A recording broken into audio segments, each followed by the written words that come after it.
Hi, how are you? Hi, Joe how are Biden's you? my name. He comes from a bygone age, a time when the US was more at ease with itself, and politicians from both sides worked together more to solve its problems.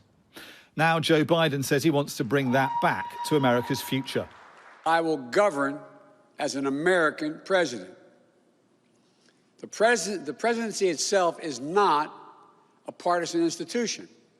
It's the one office in this nation that represents everyone. And it demands a duty of care for all Americans. And that is precisely what I will do. I will work as hard for those who didn't vote for me as I will for those who did vote for me. In his favour, Joe Biden has almost half a century of political experience to draw on, and a reputation for decency and strength of character, forged in a life that seen plenty of personal tragedy, losing his wife and young daughter to a car accident and a son to brain cancer. Giving him the kind of empathy as a leader, say some observers, that America needs in the midst of the coronavirus pandemic.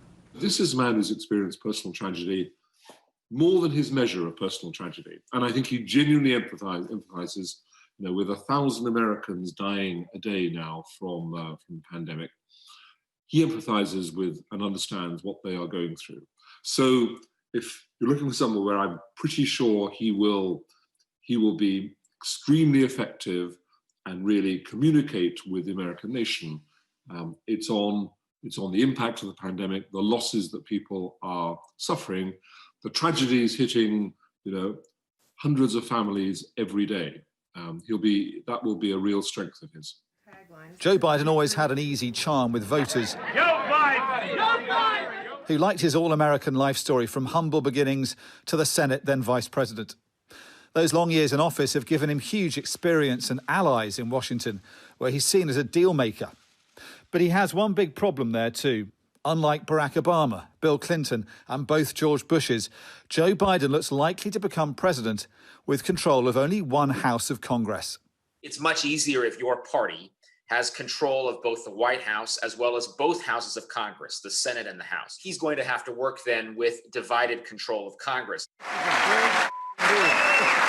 Obamacare may have been a big deal, designed to give all Americans affordable health insurance, and Biden wants to advance it. But without the Senate, that will be much harder to achieve. And pushing climate change proposals that need trillions of dollars of congressional funding won't be easy either. With trouble brewing at home, President Biden may want to focus on the world stage instead, though analysts say the two are bound up together. I think the first thing he has to do is mend fences with the traditional allies.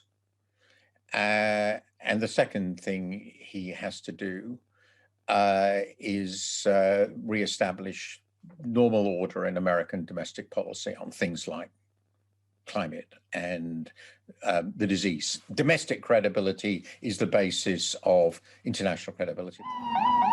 Restoring competence at home means getting coronavirus under control, something you'd think all sides could agree on. But in an era when even wearing a mask or not depends on your political tribe, don't be so sure.